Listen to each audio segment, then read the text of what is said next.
नमस्कार, जी बिजनेस की इस खास पेशकश में आप सबका स्वागत है। मैं हूं पल्लवी नागपाल जयरथ। नौकरी पेशा लोगों के लिए बहुत बड़ी खुशखबरी आई है। जी हां, सुप्रीम कोर्ट ने पेंशन को लेकर एक बड़ा फैसला दिया है, जिसके बाद प्राइवेट कंपनियों में काम करने वालों की रिटायरमेंट की सारी टेंशन खत्म हो जाएगी और उनकी पेंशन कई गुना बढ़ जाएगी। यानी कम पेंशन की टेंशन जो होगी अब उसको खत्म कर दिया जाएगा और किसी भी तरह की टेंशन नहीं होगी।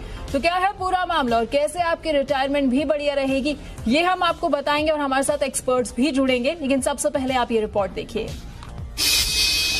पेंशन की दूर होगी टेंशन, अब कई गुना बढ़ जाएगी आपकी पेंशन। निजी कंपनियों में काम करने वाले कर्मचारियों की बल्ले बल्ले, रिटायरमेंट के बाद भी जिंदगी होगी शानदार। सुप्रीम कोर्ट के एक फैसले ने प्राइवेट कंपनियों में काम करने वाले लाखों लोगों की टेंशन दूर कर दी है। उनका रिटायरमेंट प्लान अब पहले से कई गुना बेहतर होगा। नए फैसले के तहत रिटायरमेंट के आखिरी साल की सैलरी के आधार पर पेंशन मिलेगी। इससे निजी क्षेत्र के कर्मचारियों की पेंशन में कई गुना बढ़त हो जाएगी। कोर्ट ने इस मामले में ईपीएफओ की याचिका को खारिज कर दिया है। सुप्रीम कोर्ट ने केरल हाईकोर्ट के फैसले को बरकरार रखा है। केरल हाईकोर्ट ने कर्मचारियों को उनकी पूरी सैलरी के हिसाब से पेंशन देने का आदेश दिया था। अभी ईपीएफओ 15,000 रुपए वेतन की सीमा के साथ योगदान की गणना करता है। नए फैसले के बाद कर्मचारी को पूरी सैलरी के हिसाब से पेंशन देनी होगी। इसको इस तरह से समझते हैं, मान लिए कि आपने 33 साल काम किया, अंतिम सैलरी जो थी वो आपकी 50,000 रुपए प्रति महीना थी, तो नई पेंशन 25,000 रुपए होगी, जबकि पुरानी पेंशन आपको मिलती थी सिर्फ 5,180 रुपए। इसमें 383% बढ़त है। और मान लीजिए कि आपने 30 साल काम किया, आपकी आखिरी सैलरी 50,000 रुपए थी, तो अब आपको जो नई पेंशन मिलेगी वो 22,587 रुपए होगी, जबकि पुरानी पेंशन सिर्फ 4,525 रुपए थी। यानी इसमें बदलाव करीब 405% है। अगर आप 20 साल काम करते हैं और आपकी आखिरी सैलरी 50,000 रुपए थी, तो नई पेंशन आपको 14,285 रुपए के करीब मिलेगी, जबकि पुरानी पेंशन सिर्फ 2,100 रुपए थी। यानी इसमें बदलाव 580% तक है। अगर मान लीजिए कि आपकी आखिरी सैलरी 1 लाख रुपए थी और आपने 33 साल काम किया है, तो नई पेंशन करीब 50,000 रुपए होगी, जबकि पुरानी पेंशन सिर्फ 5,180 रुपए थी। इसमें करीब 865% की बढ़ोतरी है। आप 30 साल काम करते हैं और आपकी आखिरी सैलरी 1 लाख रुपए थी, तो आपकी नई पेंशन 45,714 रुपए होगी, जबकि पुरानी पेंशन सिर्फ 4,525 रुपए थी। ये बदलाव करीब 910% है। मान लीजिए आप सिर्फ 20 साल काम करके रिटायरमेंट ले लेते हैं और आपकी आखिरी पर मंथ सैलरी 1 लाख रुपए थी, तो आपकी नई पेंशन करीब 28,571 रुपए होगी, जबकि पुरानी पेंशन 2,100 रुपए थी। ये बदलाव करीब 1,261% है। 1 सितंबर 2014 के बाद से काम शुरू करने वाले भी फुल सैलरी पर पेंशन का फायदा ले सकेंगे।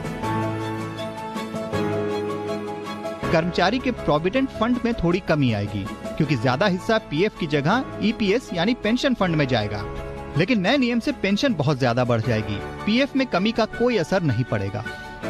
नए नियम से पेंशन बहुत ज्यादा बढ़ जाएगी, पीएफ में कमी का कोई असर नहीं पड़ेगा। वैसे पेंशन को लेकर ईपीएफओ ने कई बार आनाकानी की है। जिन कंपनियों के ईपीएफ ट्रस्ट मैनेज करते हैं, उनको फायदा लेने से भी मना किया, लेकिन सुप्रीम कोर्ट ने अब फैसला सुनाकर मामले को सुलझा दिया है। इससे प्राइवेट कर्मचारियों की रिटायरमेंट टेंशन अब गोल्डन पेंशन में बदल जाएगी। ब्यूरो रिपोर्ट, जी मीडिया।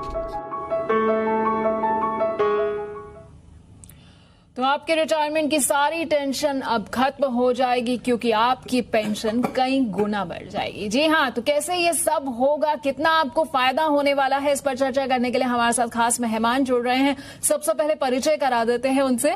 हमारे साथ गिरीश आर्या जी जुड़ रहे हैं, जो कि भारतीय मजदूर संघ से हैं। गिरीश आर्या जी, बहुत बहुत स्वागत है आपका।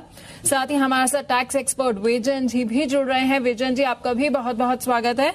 और हमारे साथ कंज्यूमर एक्टिविस्ट श्रीराम खन्ना जी भी जुड़ रहे हैं। श्रीराम खन्ना जी, आपका भी बहुत बहुत स्वागत है। तो सबसे पहले विजयन जी, आपके पास आना चाहूंगी।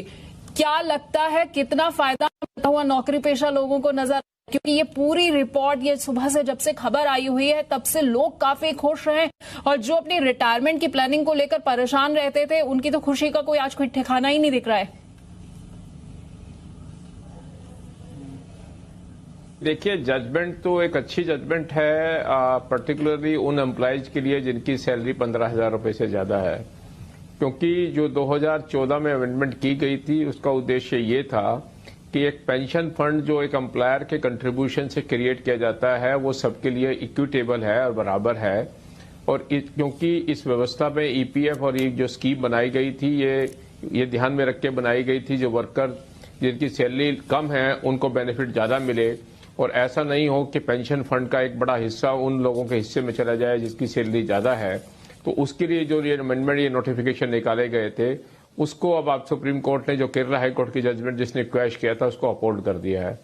और केरला हाई कोर्ट ने 2018 में जो जजमेंट आई थी उसमें ये कहा था कि जो गवर्नमेंट ने 2014 में ये रिस्ट्रिक्शन लगाई है, कैप लगाया है सैलरी के ऊपर 15,000 का, ये जस्टिफाइड नहीं है, क्योंकि ये स्कीम सभी के लिए है और अगर किसी की हायर सैलरी मिलती है तो उसके ऊपर होना चाहिए। तो और उसी के सुप्रीम कोर्ट ने अप्रूव कर दिया है। अब इसका इम्प्लीकेशन ये होगा कि जो पेंशन फंड क्रिएट किया जाता है, और ये मैं बता दूं कि पेंशन फंड कहां से क्रिएट होता है, जो एम्प्लॉयर कंट्रीब्यूशन देता है पीएफ का, एम्प्लॉयज के मैचिंग का, उसका 8.33% जो है वो एम्प्लॉयर कंट्रीब्यूशन का पेंशन फंड में ट्रांसफर होता है, और उस पेंशन फंड से विभिन्न एम्प्लॉयज को सैलरी बांटी जाती है और पेंशन दी जाती है। तो अब क्योंकि ये हायर पेंशन जाएगी उन कैटेगरी में जिनकी की सैलरी 15,000 से ज्यादा है और जिन्होंने ऑप्शन एक्सरसाइज किया है, तो ऑब्वियसली इसका इम्पैक्ट पेंशन फंड पे ओवरऑल आएगा। तो ये एक मैनेजमेंट टोटल कॉर्पस है, फंड है, पूल है, जिसका डिवीजन का इशू है कि किसको कितना हिस्सा मिलेगा। तो जहां उसने सुप्रीम कोर्ट ने कहा कि इस पूल के अंदर जो एम्प्लॉयज की सैलरी 15,000 से ज्यादा है और वो अपना कंट्रीब्यूशन उस हायर सैलरी पर देते हैं, क्योंकि एम्प्लॉयर और एम्प्लॉय दोनों ने एग्री किया हुआ है, उस केस में उनकी जो पेंशनेबल सैलरी है वो इस बेसिस पे होगी, जो एक्चुअल सैलरी के बेसिस पे होगी, ना कि कैप जो 15,000 का लगाया है।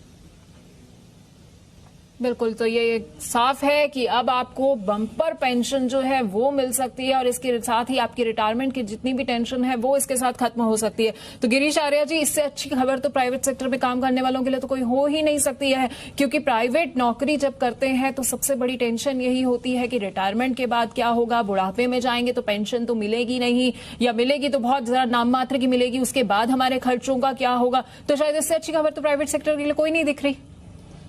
ये मात्र प्राइवेट सेक्टर के लिए नहीं है, इसमें पब्लिक सेक्टर हो, मल्टीनेशनल्स हों, जो हायर सैलरी वाले हैं वो भी इसमें बेनिफिटेड होंगे।